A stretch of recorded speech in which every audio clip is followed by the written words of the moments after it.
Welcome back to the MOCKTROID Devlog series. In this episode we will go over the enemy types I've added to the prototype, as well as some extras and quality of life features I've added since the last video. To start with, we'll go over the enemies that have now been added to the game. First I will cover the two types of dumb enemies that I've created, the Screech and the Limpet. The Screech is a drop and launch enemy based on the Shriekbats and Screes of the Metroid series, which will launch at the player when they get close. The enemy itself is rather simple and works like this.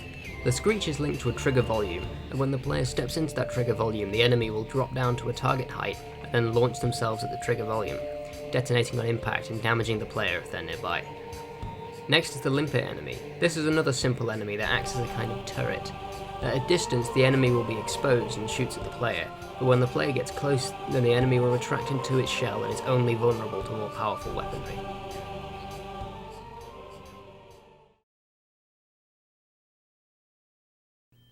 Now for the smarter enemy type, the Scuttle. This enemy is based on the Beetle and Splinter enemies from the Prime series, and has two behaviour modes, Wander and Patrol. When the enemy is in Wander mode, then it will select a random point on the world's nav mesh that it can access, and then move to it at set speed. If the player walks into its aggression sphere, then the enemy will turn to face the player and intermittently launch itself towards the player as an attack. Once the player leaves the aggression range, the enemy will return to its wandering behaviour.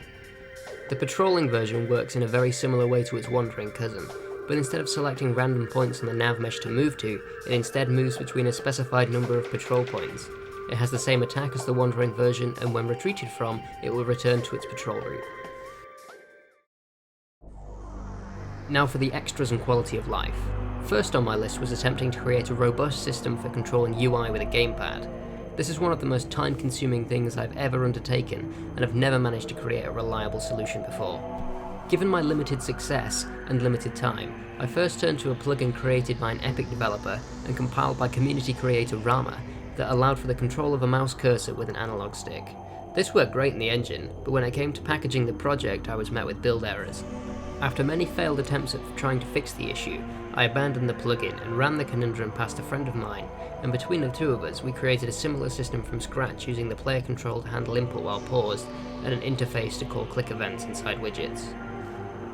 Next is a classic control scheme for the game that mirrors that of the first two Prime Games GameCube releases. I'd always wanted to learn how to remap controls at runtime, and this provided the perfect opportunity to learn. The system works by using the engine's input action system and a boolean that tracks the current input style. When the player changes the control mode from the pause menu, an event is called inside the player blueprint that remaps the buttons according to the control mode. For example, changing A from jump to shoot.